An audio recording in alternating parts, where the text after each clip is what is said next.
have a mindset of curiosity. And so there can be a lot of pressure to perform. It's like, I really want to make this dream happen. There's an understanding of mental health and well-being that people don't really realize. Exercise is the best medicine that there is. You gotta believe in yourself. You gotta believe you can do it. You gotta push. You gotta want it. Adding to positive conversation and elevating everybody's vibration on some level. I should have done it sooner because you've taken so much burden off me. You've taken so much time that I've wasted off my plate. You've got to take that leap of faith and step a little bit outside of your comfort zone. What is going on, Social Share Club? Travis here, and I've got a special episode. But without further ado, grab the like button.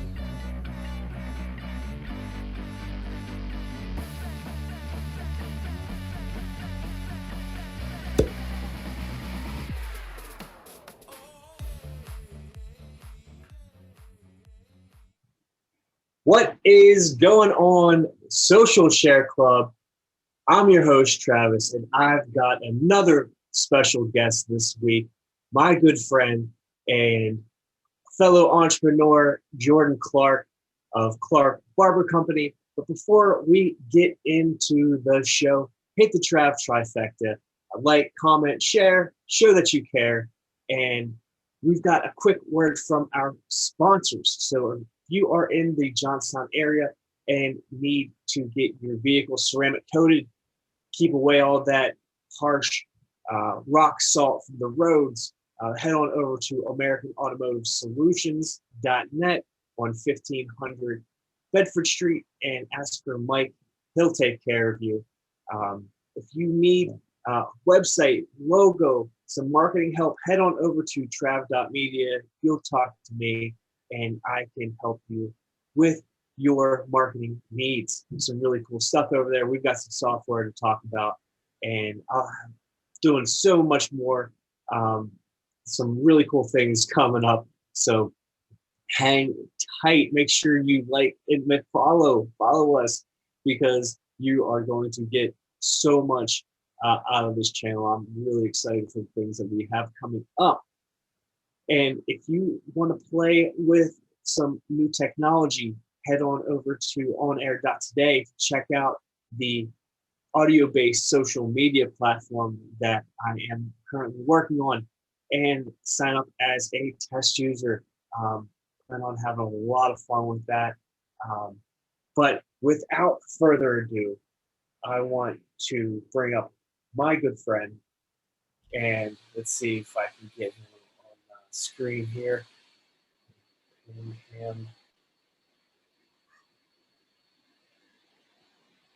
My special guest, Mr. Jordan Clark. Jordan, what's going on, buddy? How you been, man?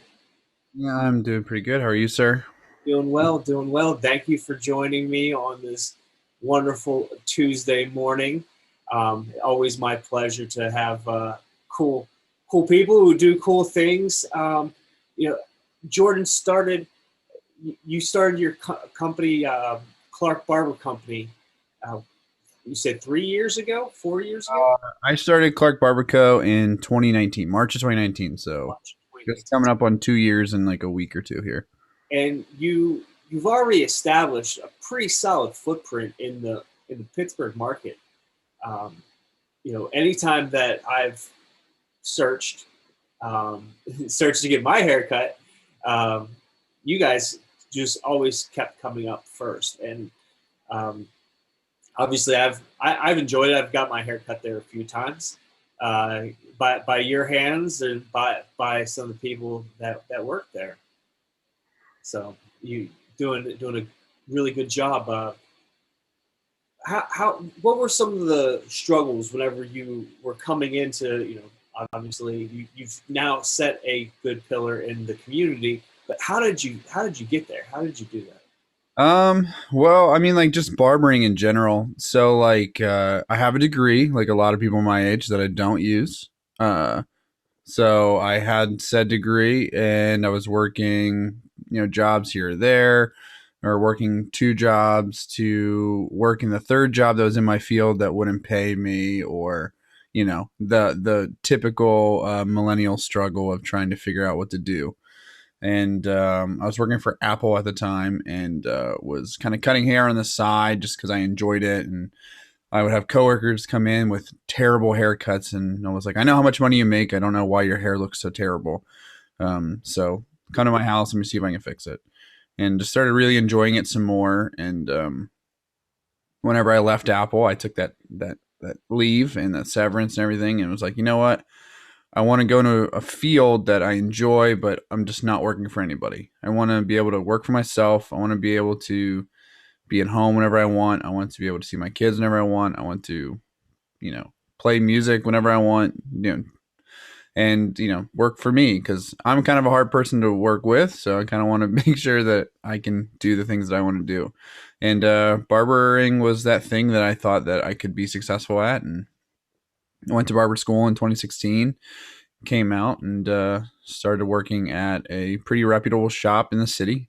And, it was definitely a benefit working there, and being able to see a lot of people. Maybe it wasn't like the healthiest environment there was, but it was definitely a really good opportunity, and, very appreciative for that. So whenever I left there, I'd already had the idea of starting my own place. That was my thing, is I wanted to own my own shop by 30.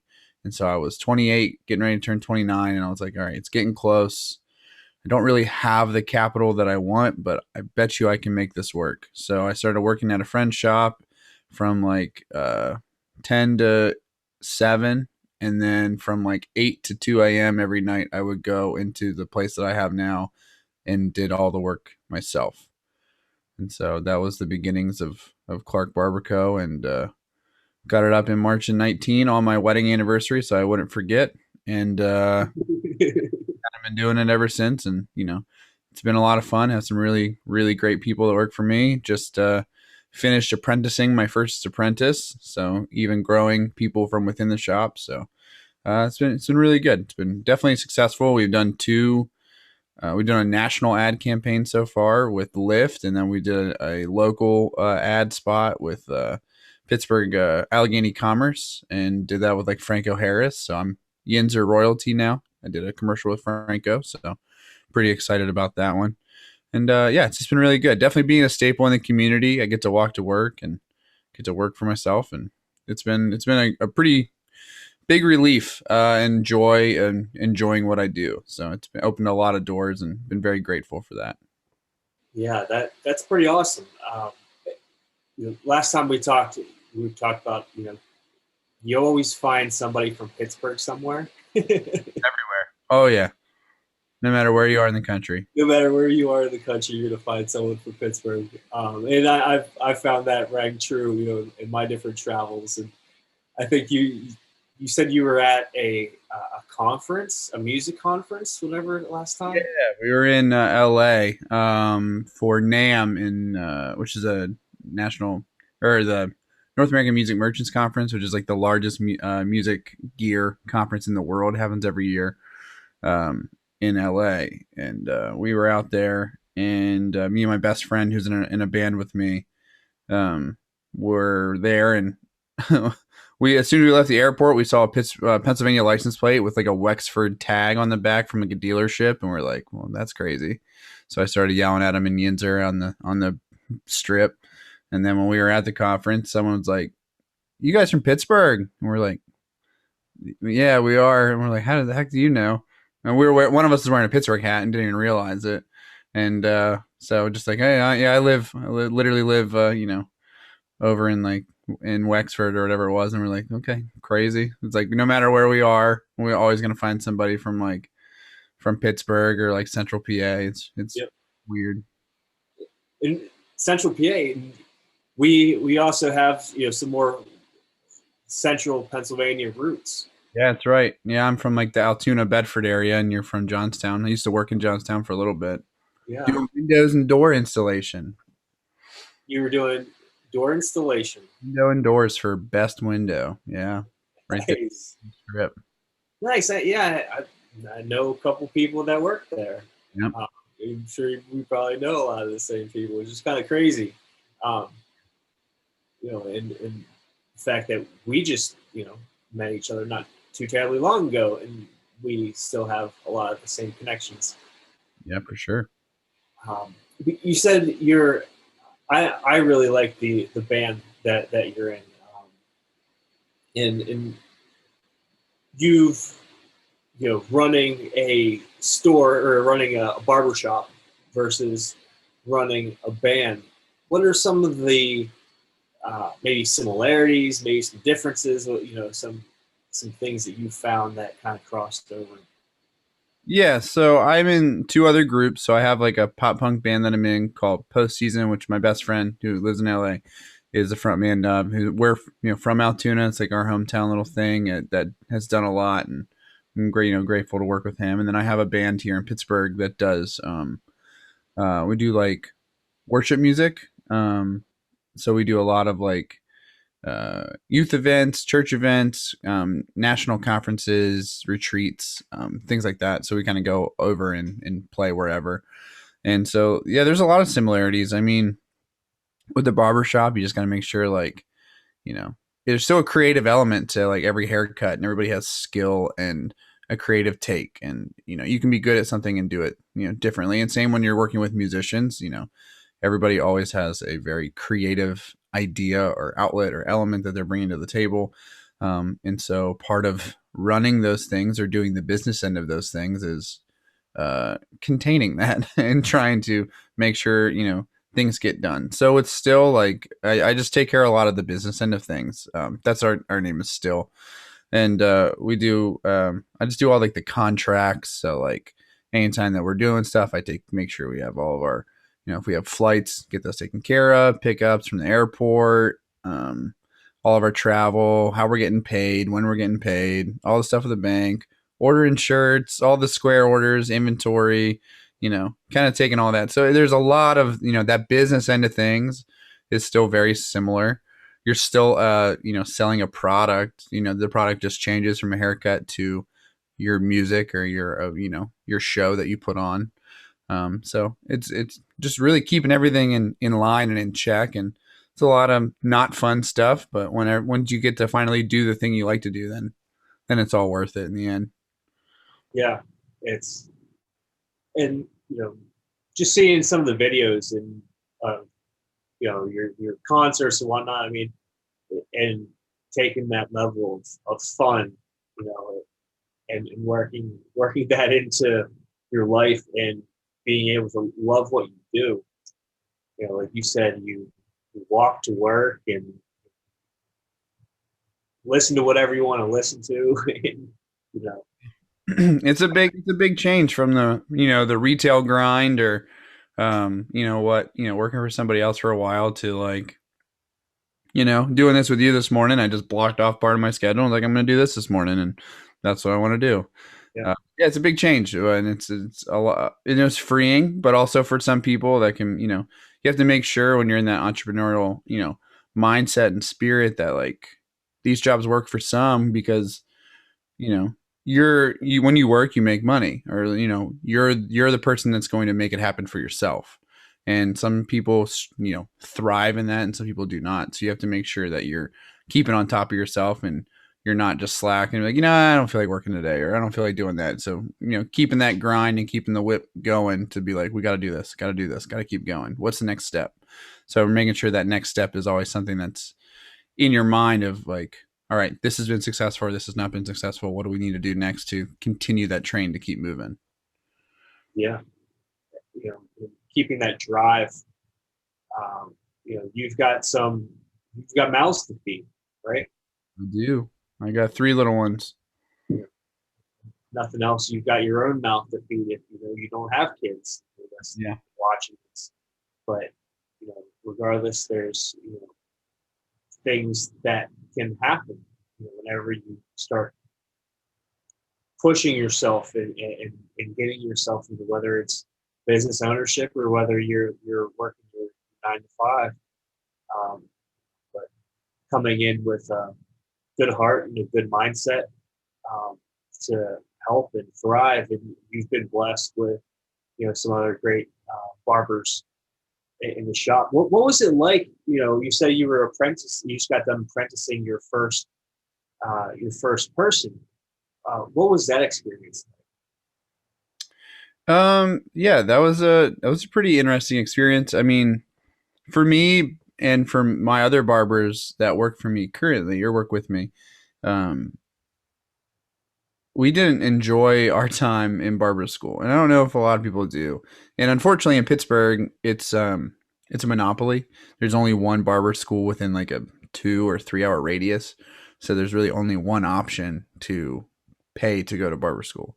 So it's not the most fun experience, and it's quite expensive as well. It's like for 9 months, it's like 20 grand, so it's up there.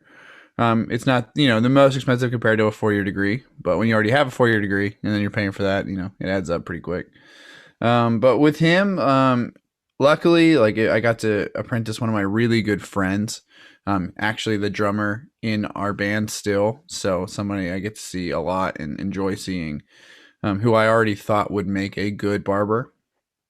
Um, but yeah, I really wanted him to, get the things that I didn't, but also apprenticing during 2020 and during COVID with all the regulations and definitely with like lower foot traffic and technically not even allowed to legally do walk-ins. That's against the state law right now with barbershops. It was made it a lot more difficult to try to get him those reps and feeling that I didn't want to do him a disservice. Mhm. So it was a give and a take and trying to figure out how to do it. But as far as do I feel like he's at a better place than what I was at the same period of time, I do. And so for that, I'm very, at least proud of him and proud of myself to get him at that point. And just kind of at this point, it's like when your kid starts walking, he's gonna fall down, but you gotta let him like use those little legs and get those muscles built up. So now I'm at the point where I'm just like, all right, man, like I'm here if you need me, but I trust you to do a good job. And so, it's exciting to see that go from someone being scared and shaky to do something to doing a very good job and you know, seeing yourself in them. You're like, oh, I taught him that, So it's very rewarding. And, it's somebody that I can trust. And that's like a big thing in the barber industry as well, is like, and I think it is with anybody that you're hiring. Like you want to be able to like see some sort of reflection of yourself in your employees because you want to be able to trust them.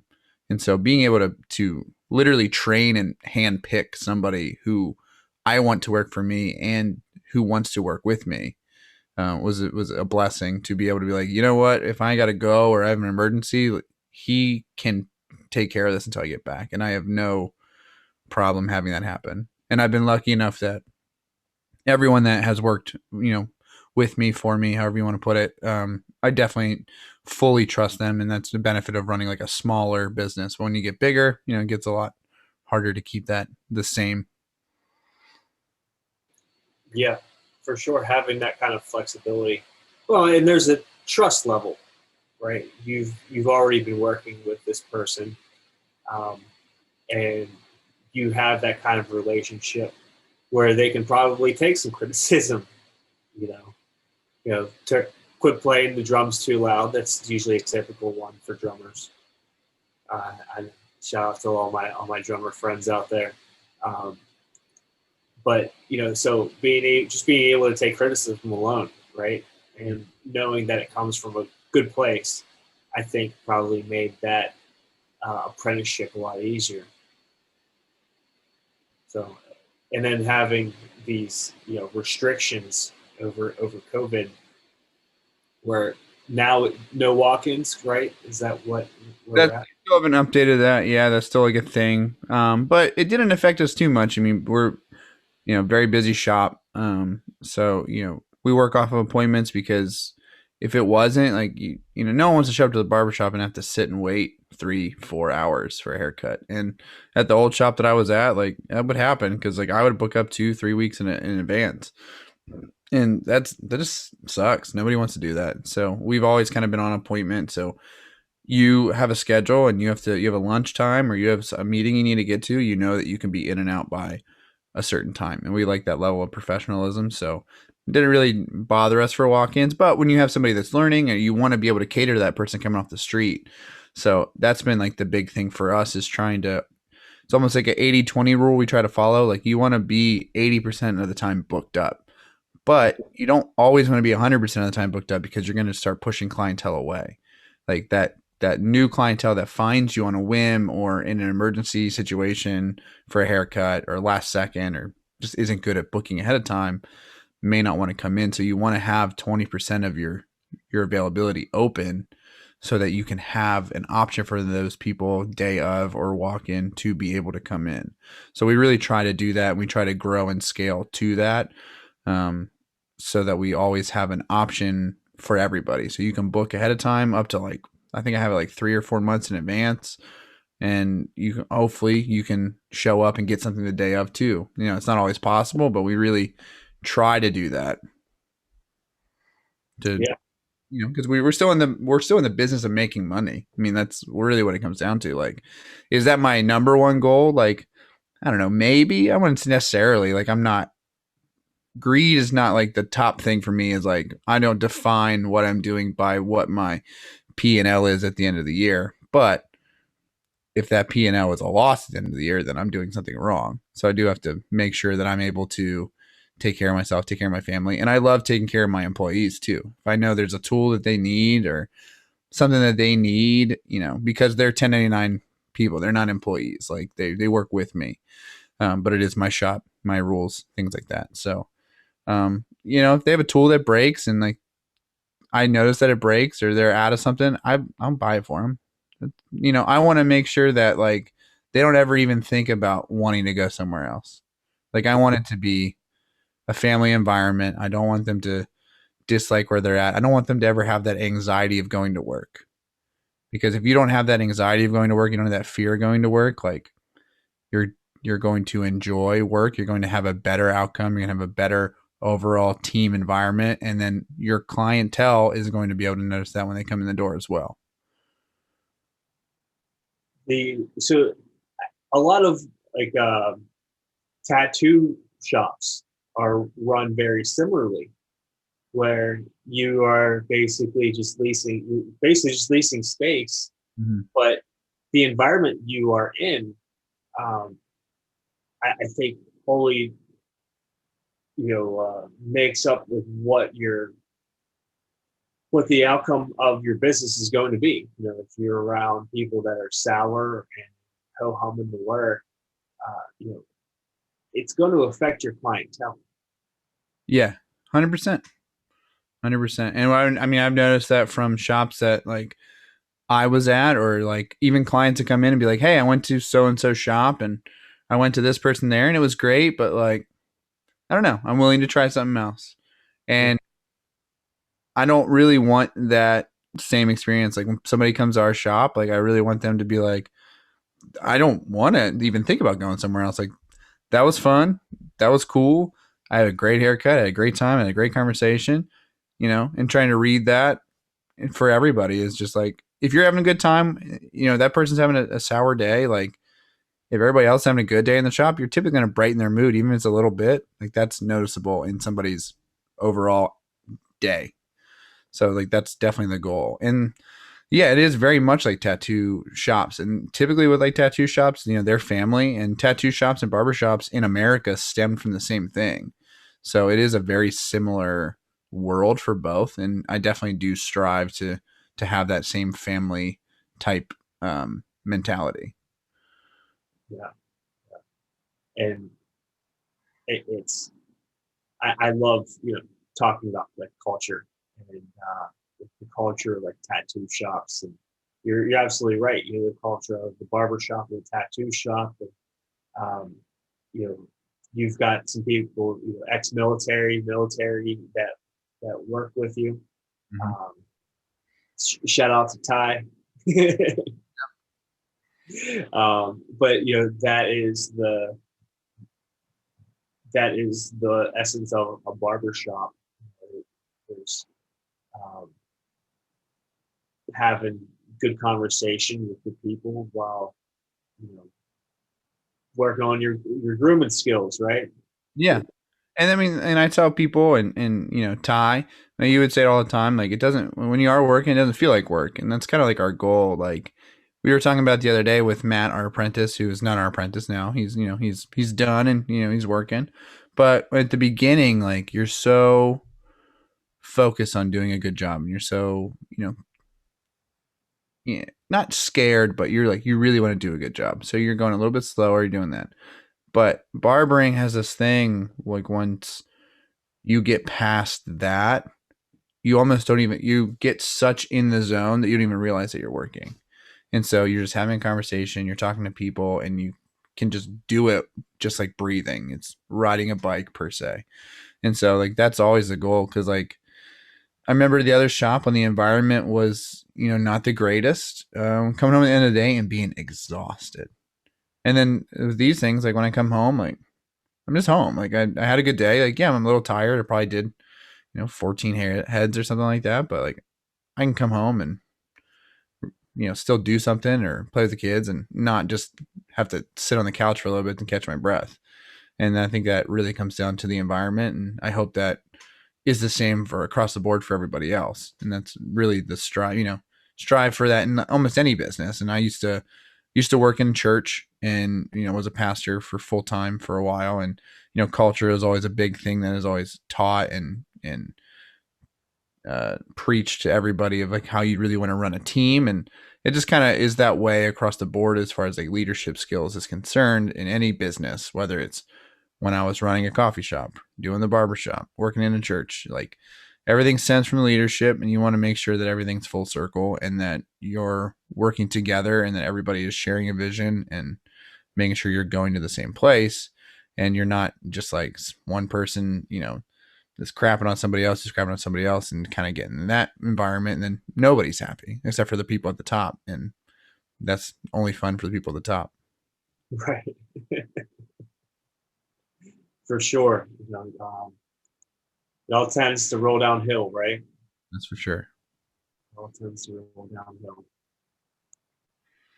Well, I want to thank Jordan for joining me on this jam session of Social Share Club. Jordan, do you have any parting words? Yeah. So thanks for having us on. If, like, you want to check out any of our stuff, if you're in the Pittsburgh area, clarkbarberco.com, you can jump there, check out our stuff, book an appointment. And if you want to listen to any of the music that Travier's been enjoying, you can go to stillpgh.com and check out all of our stuff on there. We just did a giant live stream that we just put up on YouTube, and that was a lot of work that we just self-produced. So that was a lot of fun. So yeah, those are socials if you want to hit them up. Awesome. Thank you very much, Jordan. Again, you can find Jordan at clarkbarberco.com and on Facebook, at Clark Barber Co. So you can find him there as well. And with that being said, I want to thank you for joining me in this jam session of the Social Share Club.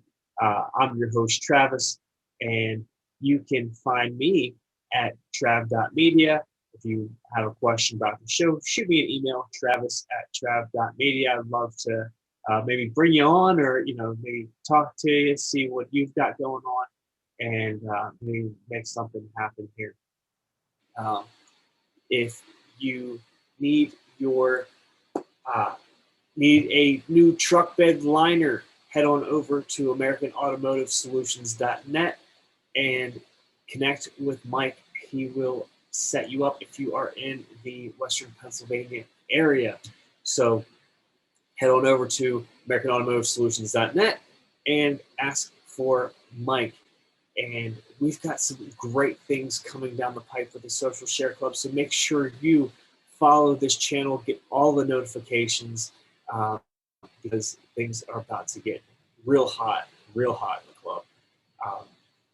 And I want to thank you for a wonderful, wonderful session. Hope everyone is having a great rest of your day, and talk to you soon. Adios.